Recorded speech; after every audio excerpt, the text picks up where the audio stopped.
ये काला सांप चलता रहा। बहुत सारे लोगों ने कहा काला सांप। मौलाना फजलुर रहमान ने कहा कि इसके हमने दांत तोड़ दिए, जहर निकाल दिया। पहले ये था कि शायद अदालत के हवाले से कहा गया हो, जजेस के हवाले से, बट आज बिलावल भुट्टो दरदारी ने कहा कि नहीं, वो जो मिलिट्री ट्रायल है, मिलिट्री कोर्ट, एक लफ्ज़ कोई आर्टिकल 8 में था, उस वजह से काला सांप कह दिया है। ये क्या टर्म यूज़ हुई? देखिए, वैसे तो मुझे नहीं पता कि उसकी ज़रूरत पड़ेगी नहीं पड़ेगी, लेकिन अगर ज़रूरत पड़ी तो उसके लिए भी अमेंडमेंट आ जाएगी। प्रॉब्लम तो कोई नहीं है।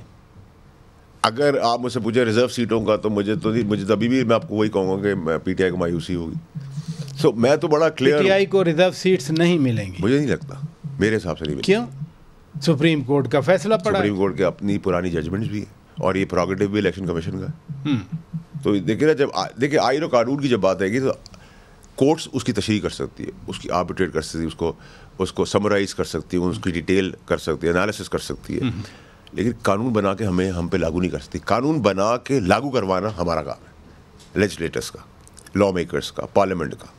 वो कर रही है, करने दें। और ये ऐसा तो नहीं है कि 96 से पहले हमारे पास यही कानून चल रहा था, तो तकलीफ क्यों है? ठीक है, नंबर 1। नंबर 2 है कि क्योंकि कांटे का मुकाबला था जजों में, तो शायद ये डिबेट आज पड़ रही है, क्योंकि कोई भी 19-20 ना, सब तीनों 20-20 थे। ठीक है, तो कोई मसला नहीं है। ठीक, मेरा I don't see a problem. और जो जहाँ तक पीटीआई के लॉयर्स की बात कर रहे हैं आप, देखिए लॉयर बरादरी बड़ी पढ़ी लिखी बरादरी है। वो अब ये पूछेंगी कि भाई तुम लोग तो बेच रहे हो अपने आप को, मुफाद तुम लोग, इंजॉयमेंट तुम लोग, पैसे तुम लोग, पुराने पैसे भी तुम लोग, तो हम क्या और हमारे बच्चे क्या जलीलो ख्वार होकर सड़कों में आने के लिए रह गए?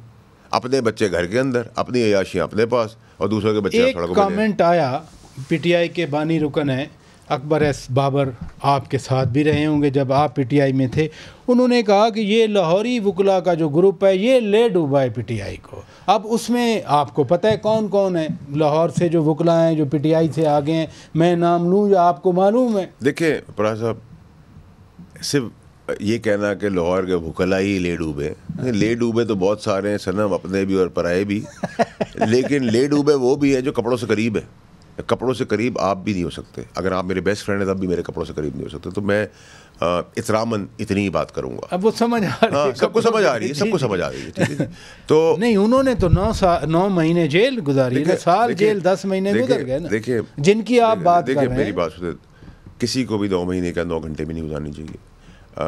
अल्लाह ताला से रहम रखे। लेकिन उनके पास फिर कोई चॉइस भी नहीं थी कि उनके जो पुराने शौहर थे, जितनी घटिया बातें उन्होंने की उस घटिया केस के अंदर, फिर चॉइस भी औरत के पास नहीं रहती है। तो लेकिन बच्चे जो है इंसान के, वो उसकी कमज़ोरी भी होते हैं, मजबूरी ही बन जाते हैं। तो पैसा भी बहुत बुरी चीज़ है, औलाद भी फितना है और पैसा भी फितना है, ये तो आपका कुरान कहता है।